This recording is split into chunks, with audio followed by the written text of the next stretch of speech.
Thank you for joining us for this session of the AgrAbility National Training Workshop Encore webinars. My name is Paul Jones.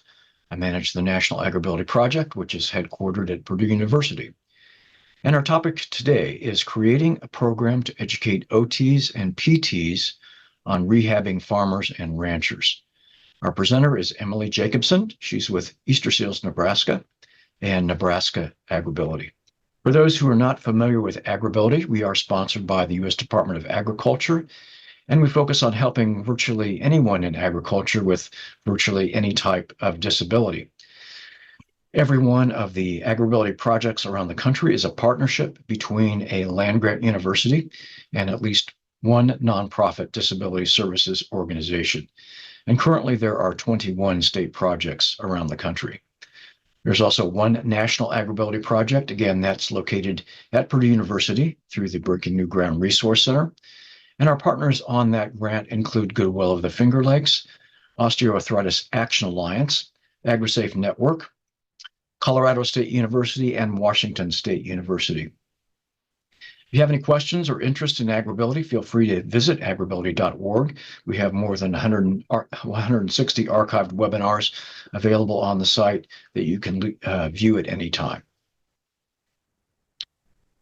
Again, our presenter, Emily Jacobson. She has been with Nebraska AgrAbility for 9 years, currently serves as the program manager and lead rural rehabilitation specialist under nonprofit partner Easterseals Nebraska. Her goal in client services is to give each client the best experience so that they can modify their practices, not their dreams. Emily grew up on a multi-generational farm in northeast Nebraska with cow-calf pairs, corn, soybeans, and alfalfa. She married into a farming operation as well, with a mid-sized corn, soybean, and alfalfa operation with feeder cattle. She is very active in her husband's farm repair business, raising their family, and many organizations in her community. Emily holds a master's degree in occupational therapy and is passionate about advocating for clients and ensuring that they have all the proper tools to overcome their limitations or disabilities and do their jobs in a safe manner. So at this point, I'm going to stop sharing my screen, turn things over to Emily, and I'll return for the Q&A period. Thank you, Paul, for that introduction. Just quickly, before I get my screen all shared, if everyone could just in the chat let me know where you're from, if you're an OT, a PT, or if you're involved in an AgrAbility project, that would be wonderful. Thank you. Right. Well, like Paul said, my name is Emily Jacobson. I am the program manager for Nebraska AgrAbility. The reason that I was asked to do this presentation actually at National AgrAbility back in March was another state had attended one of our occupational therapy and physical therapy training programs, and we call it the Rehabilitating Nebraska Farmers and Ranchers with Disabilities Workshop. And our ultimate goal from this workshop is to be able to have OTs and PTs come in to learn techniques that they can utilize for their clients, maybe in the rehab session before they go home. And so that was the whole purpose. And National asked if I could do a presentation actually back in March, and then they asked if I could do it again for this. So that's kind of same presentation. And we're just kind of flowing through it again. So feel free, like Paul said, to raise your hand, ask questions, or put questions in the chat as they arise, and Paul's going to stop me so we can get those answered. So I'm going to go ahead and move forward.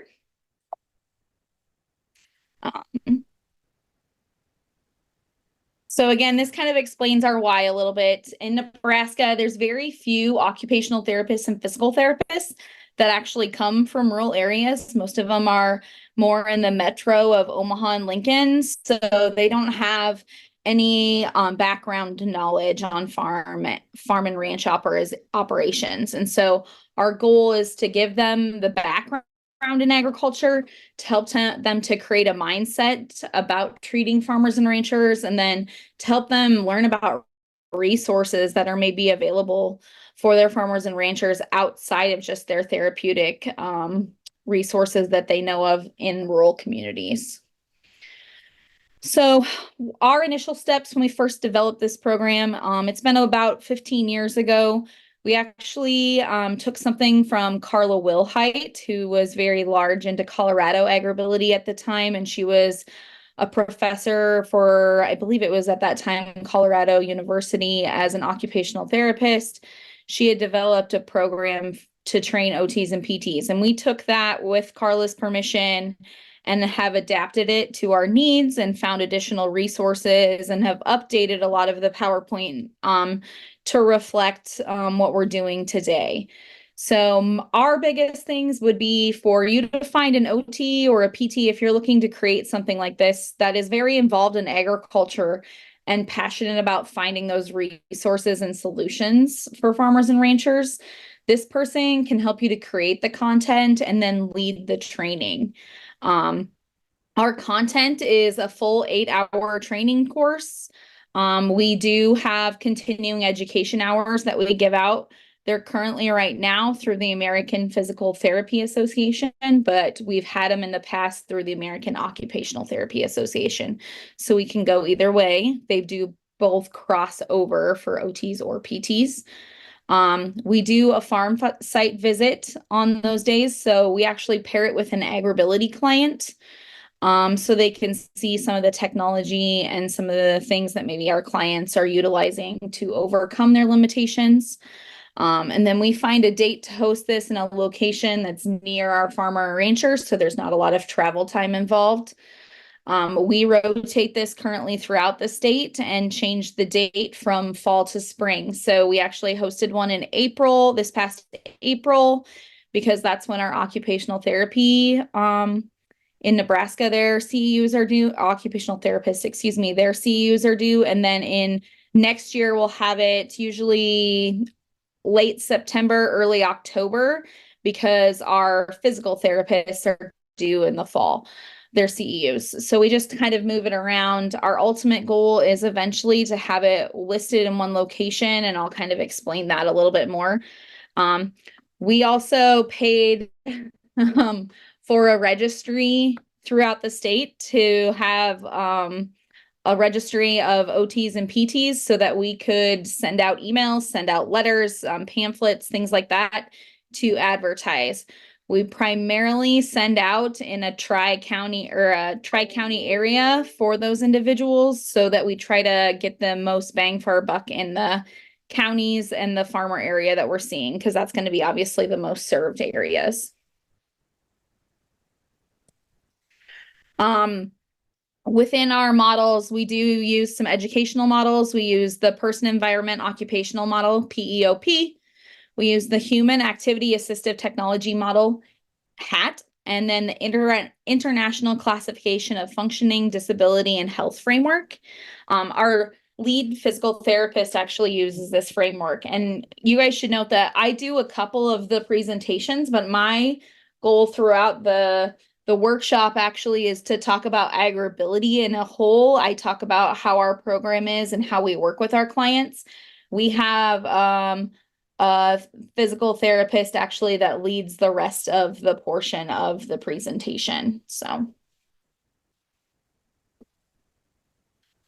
So if you're not familiar with the person environment occupation model, the focus of this model is on how to identify the barriers of a disability or health condition and how that affects everyday occupational performance of the farmer.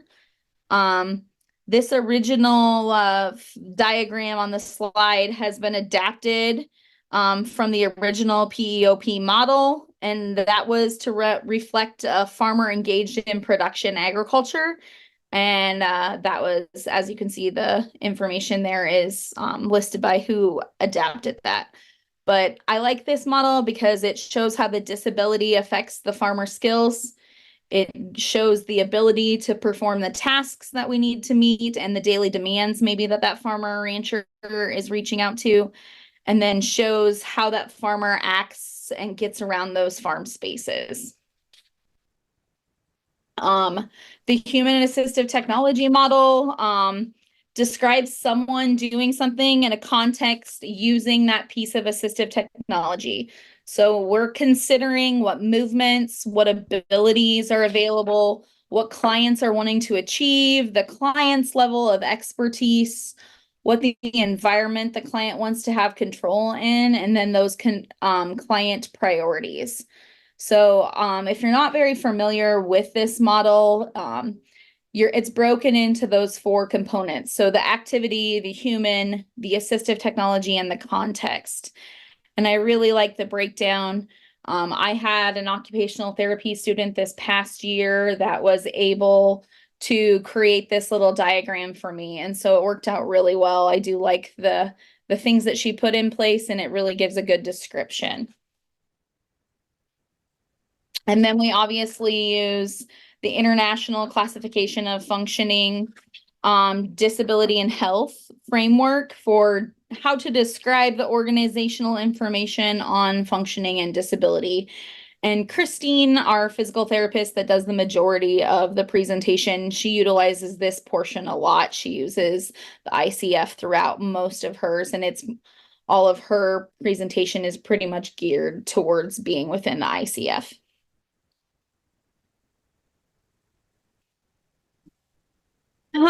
So we have a large, and I'm just going to hold it up for reference.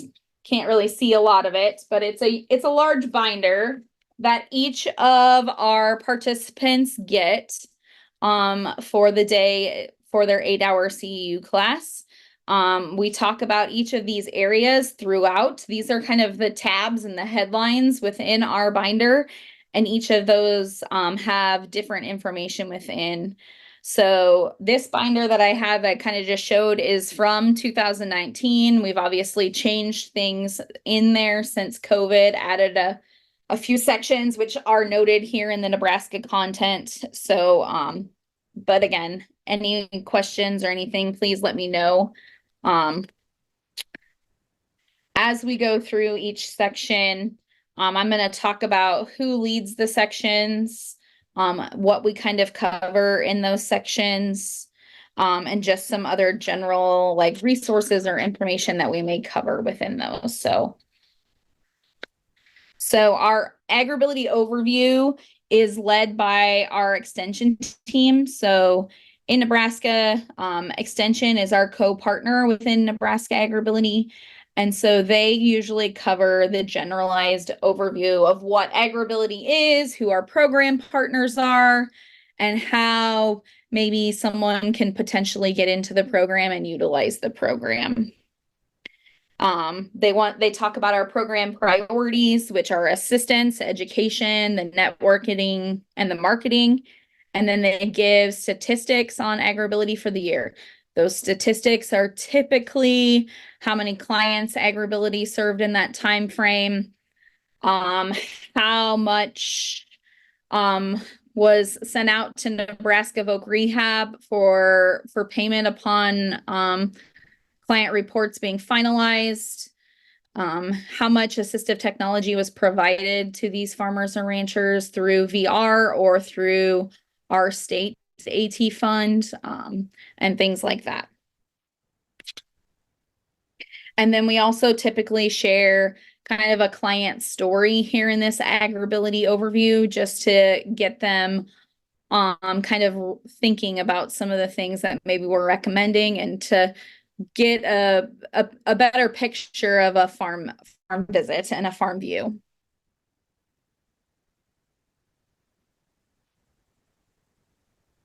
Farm and ranch culture. This is led by the certifying OT or PT. In our portion, Christine talks a lot about the agrarian past versus the present of agriculture, because I think it's important for them to realize that when we step out on a farm or ranch as an AgrAbility specialist, not everything is brand new equipment like you might see at a farm show that you might attend. Some of the equipment is fairly older. And so she talks about each step and how technology has changed and what hasn't changed and what could still be problematic in some of the older types of technology for farmers and ranchers. She talks a lot about cultural values and personal characteristics of a farmer or rancher. She talks about their farming roles and their values. talks about stresses of farm life. So whether it's an external stressor, an internal or a familial stressor, she talks about a little bit about each of those things, and then gives an overall perception of disability. The farm, the work, the hazards is a section, and that is also led by the certifying OT or PT. In this section, she's going to go over occupational performance and participation. She talks about different educational models, the physical work environments, farm workspaces, indoor and outdoor work hazards, machinery and equipment, materials handling, tools and usage, acute injuries and musculoskeletal disorders, potentially after trauma, any age-related injuries that we may see, child safety, and then potential things that like a gender issue would have, being a woman versus a male in the farming realm. And then she also talks about regulatory coverage through OSHA and for UTVs and ATVs per our state guidelines.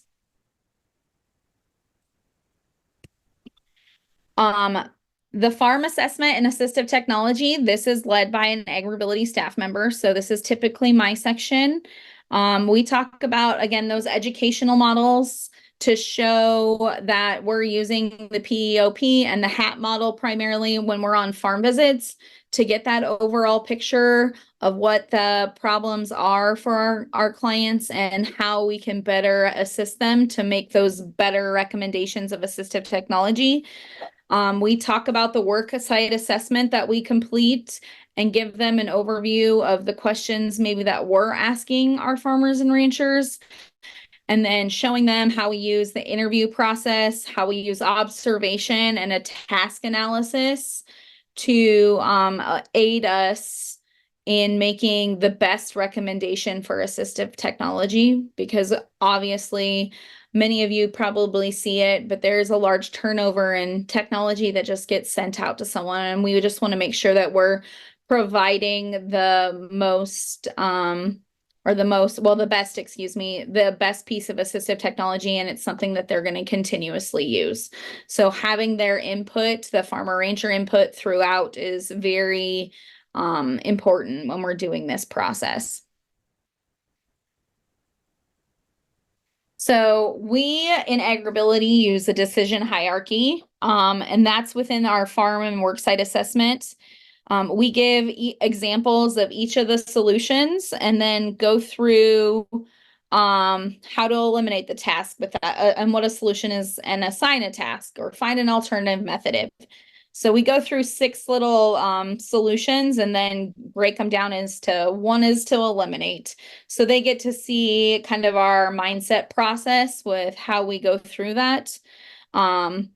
Within commercial products, we talk about mobility equipment, lifting and bending, carrying and pushing, any types of restricted ranges of motion, dexterity, strength, pain or one-handed tools, pain or secondary injury issues. We will talk a little bit more about some decision hierarchy throughout. We remind participants that oftentimes the farmer and the spouse are the only ones working on the farm, and so their financial resources might be limited. So during the interview and during those meetings with our farmers and ranchers, we're hoping to learn more about those things so that, again, we can keep that in the back of our head too, because maybe in our state, they're not a vocational rehabilitation client due to financials or their self-employment work outcomes. So we have to keep that in the back of our mind too, making sure that we can find a low-cost option if that's necessary. And then again, the solution is, again, a broad view of what could be done. The strategy is what's working for our particular farmer and what with the resources that they have given us, and what resources additionally that we can give to them. So this is just a quick example. This is a commercial product. The tractor steps, obviously, original to the tractor or the additional. So again, finding the right modification for the specific needs of that farmer will fit on the current farmer's pieces of equipment. So the first picture, the step is at 21 inches up off the ground. The second picture, oh, I think they got moved around, so apologies. This one is here. I don't know if you can see my mouse circling, be the initial step on an old 3020. That one is 28 inches off the ground. The one in the middle here is 21 inches off the ground. And the third picture with the extended steps and handrails, so that's the commercial product that it was modified with, gets it to about 15 inches up off the ground, which is a much easier step for someone that may have incurred a hip injury or a knee injury, or just can't make has poor balance and can't make large steps anymore. There's also modifications to bring that even lower to the ground. There's a company called K&M Manufacturing that we have utilized quite a bit. They have rubber-sided sides of the step with a metal bottom, so that if the farmer rancher were to go through some deep terrain, the step would hopefully bend and not bend with the dirt and not actually bend the step itself, which is helpful. But again, we can lower them almost to the ground if it's something that maybe a lift or anything like that, or the farmer isn't comfortable with a lift. So we can get it down as low as we can.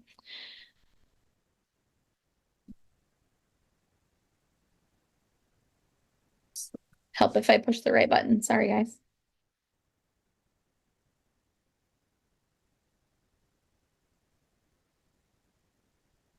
Treatment interventions. This is led by our certifying occupational therapist or physical therapist. This is all about focusing on the farmer. How are you initially taking your client information? What are your assessment tools that you were trained with? What does your interview look like? What is your observation, task analysis, testing? What are the measurements you're doing? Are you relating some of that back to farm life, any type of farm life? We need to ask asking those questions for those farmers about that personal information, the personal life information. What does their farm setup look like? What will they need to be doing on the farm when they return home? Can you complete a task analysis in the clinic on them if you can't do a farm visit with them?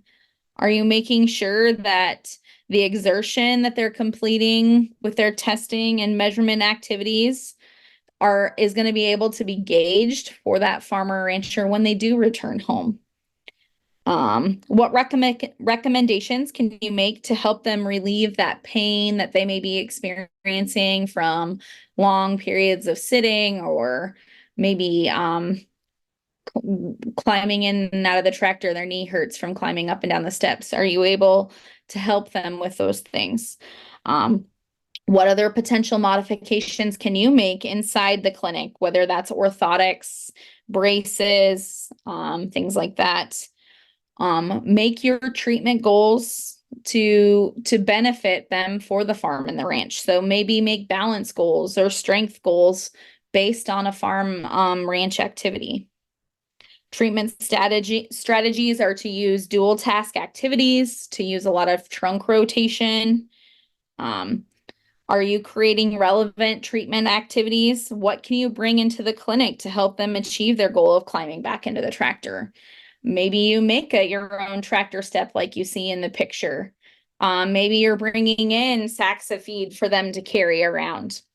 Maybe it's creating an outdoor garden space and you're walking on uneven terrains outside to work on balance. Just pulling some of those farm-related, ranch-related tasks into your clinic can help them to improve greatly. And then obviously you're going to need to write your long-term and short-term goals for them to get back on the farm. When they talk about, you're making sure again that those therapeutic activities are there to assist them. And then at the discharge, if your state has an AgrAbility project, making sure that you're referring to them and other potential resources that may be able to help them achieve their goals on the farm and the ranch. So maybe in our state, we have what we call the Assistive Technology Partnership, and they are doing in-home modifications and things like that. So maybe a farmer or rancher can't access their restroom correctly. Our assistive technology professionals will come in and help with that while AgrAbility is doing some of those farm-based modifications. So we're all trying to work together to kind of fully treat that client. We've had some of our physical therapists and occupational therapists that have attended our courses have called us in to come talk with their farmers and ranchers during a treatment session, and we're happy to do that. Helps us start to get ideas for them and just understand what they need to be able to accomplish before we actually make that farm visit. The farm equipment and operations, this is our farm visit. This is led by the AgrAbility staff member as well as the client or the farmer that we have there. We do usually give an agenda of the time that we'll have on the farm.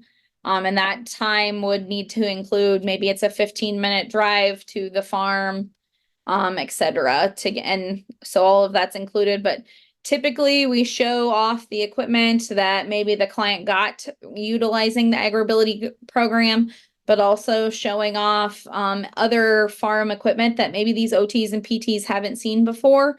So just giving a full-on farm visit view.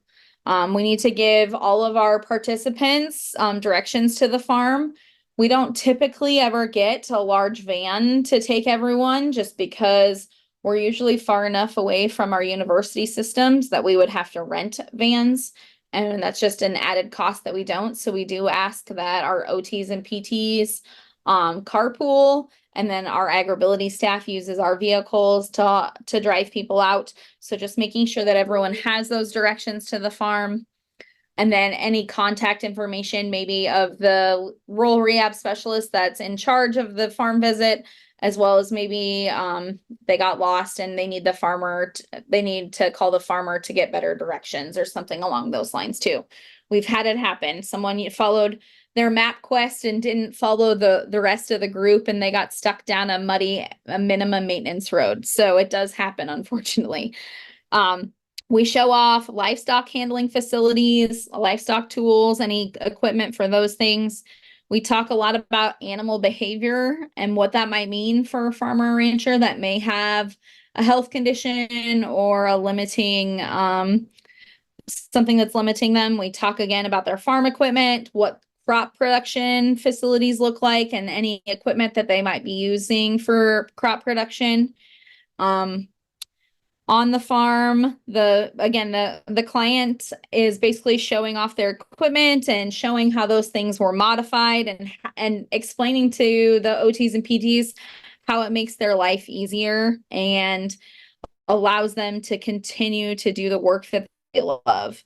It's fun to get to hear the client tell their stories. They really are proud of the work they've done. They're proud of the equipment that they have and how it is helped them. So it's neat to get to see those things, as well as it's an open dialogue. Those OTs and PTs can ask those questions to the farmer or rancher, and anything that they have questions on about like their rehab process or anything like that. So.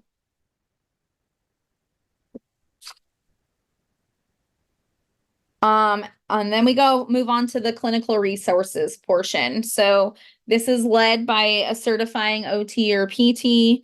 Again, showcasing those educational models. So Christine usually pulls back in the ICF at this point in time.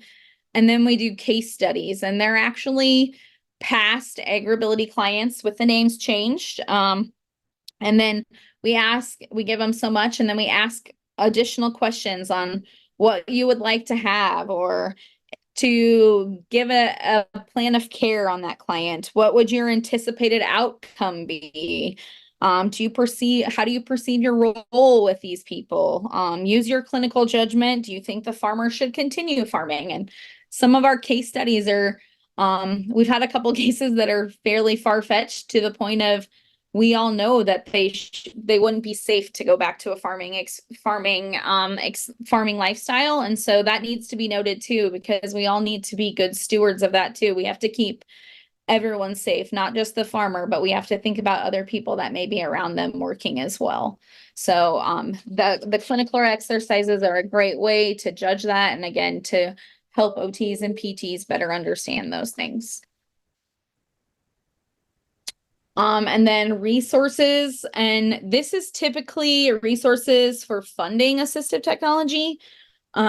This is actually, we pull in our vocational rehabilitation staff and a Social Security disability benefits counselor from our Easterseals Nebraska team. They both kind of co-share this, and they talk about how either VR could assist them, or what it could like if a farmer rancher is receiving Social Security disability-based benefits, and what that looks like from a self-employment standpoint.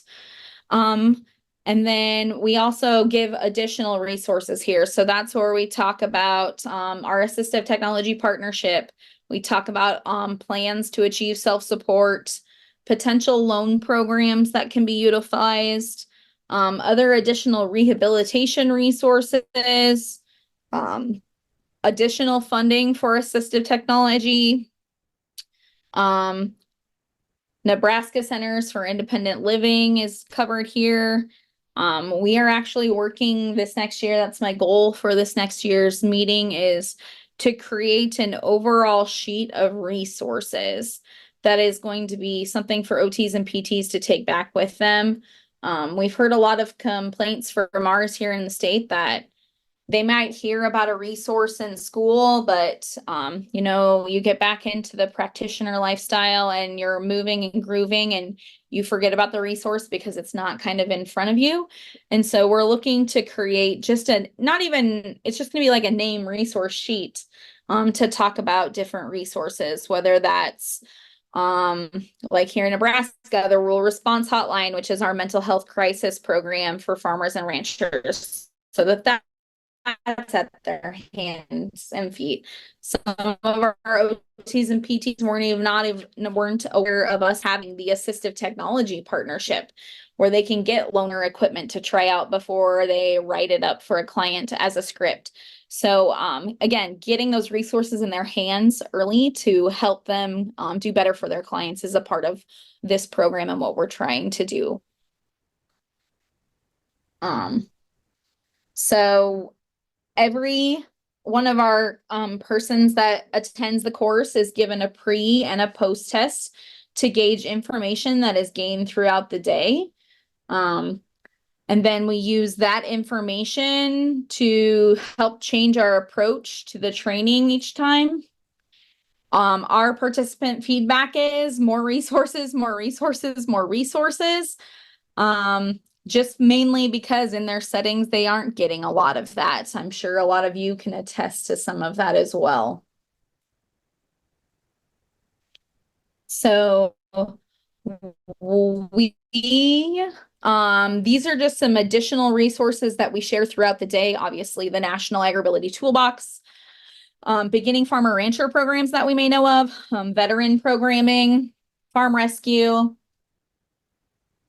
our rural response hotline, the Nebraska 211 hotline, local health department programs, the Brain Injury Alliance, our client assistance program through Nebraska VR, the Job Accommodation Network, our resource and referral programs, more about our assistive technology programs, our Aging and Disability Resource Center, again, our Easterseals team and all the programs that we have within Easterseals, our League of Human Dignity, the Nebraska Department of Agriculture, our Central State Center for Agricultural Safety and Health, Nebraska Extension's ATV Aware, the SLEEP program, and our disaster preparedness programs, and then our Legal Aid of Nebraska programs. And that's just to name a few. There's set more of that, and that's what we're hopefully going to, again, put into more of a resource sheet for those individuals.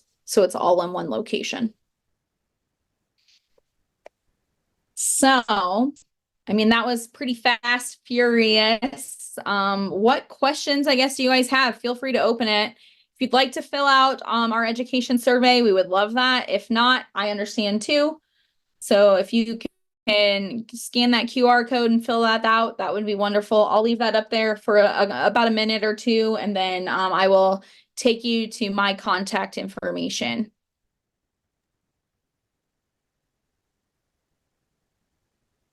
Thanks so much, Emily, for sharing all that excellent information and also for all the contributions you've made to AgrAbility and the people we serve over the years. So feel free also to continue enter any questions, comments in chat, or you can raise your hand. I will do my best to monitor that. If you'd like to ask Emily a question verbally, just a couple questions related to logistics for setting up your events. How do you go about choosing your facilities, for example, for classroom sessions? What are your options usually in those areas? We look for things that are free, mainly to try to give us money, to keep some money. So our charge for the total class course itself is about $175. And that didn't break even this year with the amount of binders that we had. We had the most participants this past April than we've ever had. So we had 45 participants. Typically we only have about 30, and so paper costs are obviously up, and so that didn't cover that. So we are going to be looking at a better way to either keep our costs at the same level, or we're going to be bumping it up to probably $200 to $250 for the CEU course. And then potentially, instead of an actual binder, maybe creating some type of binded book. So maybe it doesn't feel as much. And we could print, more front to back and have it binded for them and be on all one location. So we'll see what we do, just because binder costs were up and things like that. So we're going to continue to work on that. But we've done, Paul, church basements. We've done public libraries. We had a farmer a few years ago, fairly large farmer, but they had a large enough machine shed with good enough internet. So actually everything was hosted right there at the farm. So they had tables and chairs, which allowed us to set up kind of a seating arrangement. And we brought in projectors and things like that to share, and then did the farm assessment outside with them, and then came back in and continued the educational day. So. Right. Yeah. I think Tabitha had a hand raised. I don't know, Tabitha, if you have Hi. a question still. Yes, hi, I'm here. Thank you so much. Thank you for the presentation. Unfortunately, I wasn't able to be here from the very beginning. You may have covered this portion already. If so, I apologize. But I'm wondering if there are resources, and what are the best resources when working with those who have cognitive disabilities, maybe needing vestibular therapy, speech therapy, and autonomic therapies. How would you best advise that?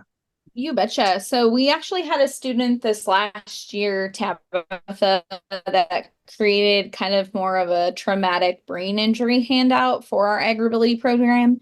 And it walked through some simple steps with what to look for AgrAbility staff.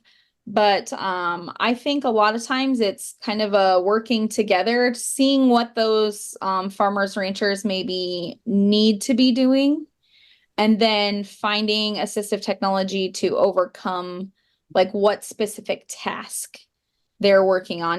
Maybe they have, I'm sorry, you said vestibular, correct?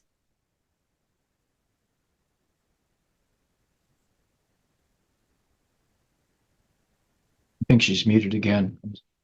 Check. Oh, okay. Yes, vestibular. Okay, thank you. Yeah. So, Yes. there's a lot of different like fancier pieces of equipment that could maybe potentially aid in something like that. But until it's having that farm visit, but also knowing in your physical therapy practice, knowing what you need to do to best rehab them there to overcome and make those I guess in practice, inpatient, outpatient settings to do the best that you can there before they ever get to the farm. And so I don't have specific techniques. Currently, I'd have to ask our physical therapist, Christine. But if you wanted to email me those questions, I can have Christine give me some ideas for you to aid in that. I don't work in a practitioner setting, so I only work on the farm and ranch, so I don't see some of those technical tasks that they're doing in the clinic. Hey, Emily, you indicated that you offer CEUs and also that you acquired a registry of, I think, OTs and PTs for inviting people. How challenging is it to get those CEUs approved, and how do you go about getting those registries of OTs and PTs to invite? So we actually 2 years ago, Paul switched to the American Physical Therapy Association for getting accredited in CEUs because they seem to have a lot less paperwork and red tape to get through to get the CEUs. Our extension team takes care of that portion of it. But when we used to register through the American Occupational Therapy Association, we would have almost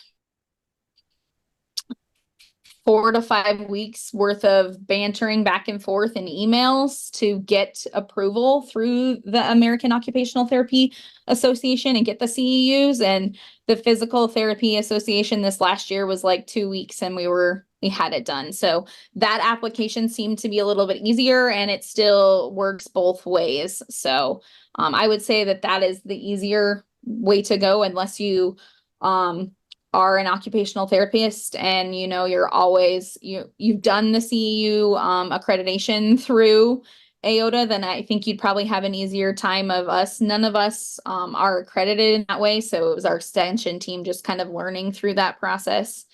But we've again had it both ways, but the Physical Therapist Association seems to be a little bit simpler to fill out and get the CEUs for. And then I'm sorry, what was the second part of your question, Paul? Acquiring those lists of registries for OTs and PTs. Yes. So we actually reached out to our Department of Health and Human Services, and that was something that we had to pay for. But we pay, I think it's $200 for the year to get the registrant list, and so we've decided every 2 to 3 years we'll pay for that list. And we don't pay for it every year. We just kind of go off the same listing for at least 2 years to go through. But yeah, so that came through our Department of Health and Human Services. Okay. Mitzi, as of right now, I'm from an AgrAbility standpoint, I'm the only state that I know of that is currently working a continuing education seminar like this. I'm not sure if other states are. Paul, do you know that? Well, I know that several states are working on curricula related to OTs.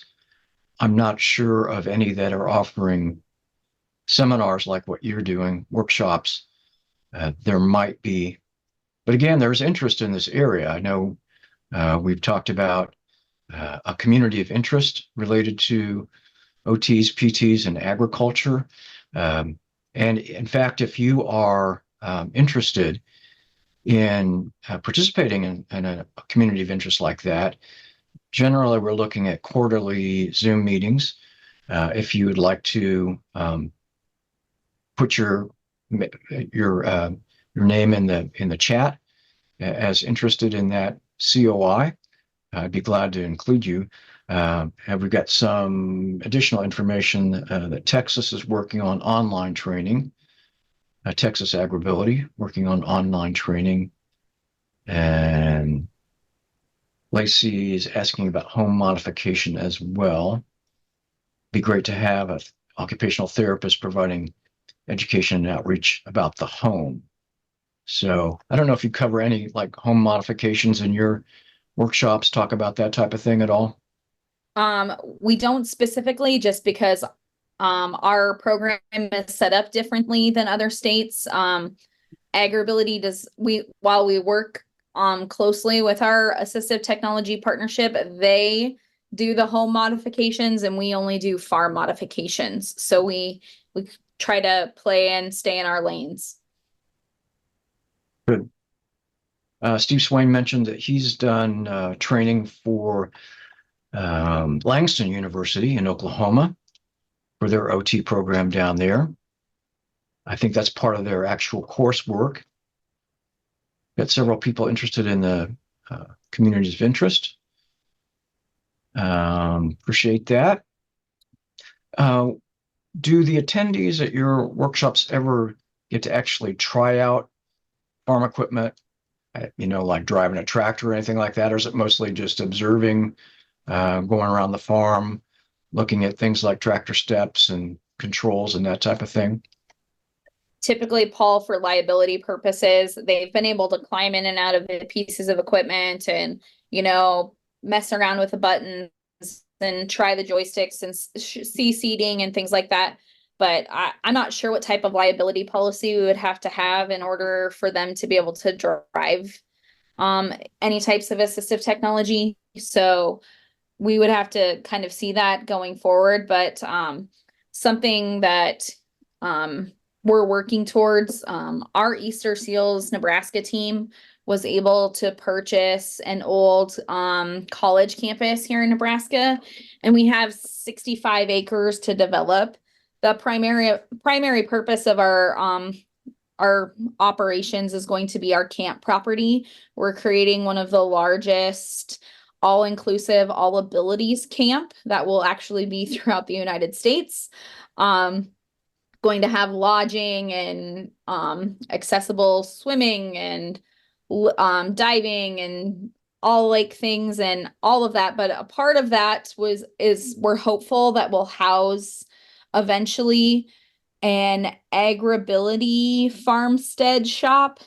And our goal with that is to be able to take these trainings and teach them there, where we will have all types of assistive technology for them to try out. It's also will be for farmers and ranchers that maybe are in rehab facilities, like our large Madonna Rehabilitation Center in Nebraska or the QLI Center in Nebraska, for them to come out and try the pieces of assistive technology, not only for them to see if it works, but to maybe, again, provide a little bit of a hope and motivation for them to push through and keep active in the therapy, because they can see the assistive technology and how that will work on their operations. And then eventually, once they're released from their therapy, then AgrAbility would play a part in that way. So that's our ultimate goal. I have a long way to go there, but sounds great. Is there any plans at this point for making your binders or the information in those available to others? We decided as a team we'd have to go back and talk to Carla. And I have not heard back from Carla. I did send her an email. So at this time, we would hold off on that. We're not releasing any of that information at this point. Okay. I do want to point out, I did put in the chat a link to our archived webinars, and that is where we'll plan to archive this one. But also, if you are interested in occupational therapy and you click on the link that says occupational therapy at the top of that page, you can go to several other webinars that we've done over the past years related to occupational therapy. And also, I would note, I did a webinar specifically for AgrAbility for occupationaltherapy.com, which is an organization that provides CEUs. And it looked like quite a few people had taken that. I think there's a charge for that doesn't come back to me at all, but goes to that group, and then you get CEUs for completing the webinar and answering the questions. So those are other other resources that might be available if you're interested in this particular topic. Any final questions before we wrap up? We appreciate everyone's participation and the questions and input we've received. I've got several people interested in the community of interest. We'll make sure we get you added to that list. Just looking through chat again. Don't see any more raised hands. So with that, I think we'll thank Emily again for an excellent presentation. Thank all of our participants, and I will make a quick pitch for our next session in this series, which is a month away. That one will be September 25th, creating reliable plans for DIY assistive technology. And that's do-it-yourself assistive technology especially for farm environments. Ned Stoller from Michigan AgrAbility and Jeff Crotwell from AgrAbility Wisconsin are scheduled to give that presentation. So that sounds like another good one coming up. With that, we just say thank you again, and we wish you a good rest of the day. Thank you, Paul. Thank you for the opportunity, and thanks everyone for the questions. Appreciate it. Thank Don't you. hesitate to reach out to me personally if you have more.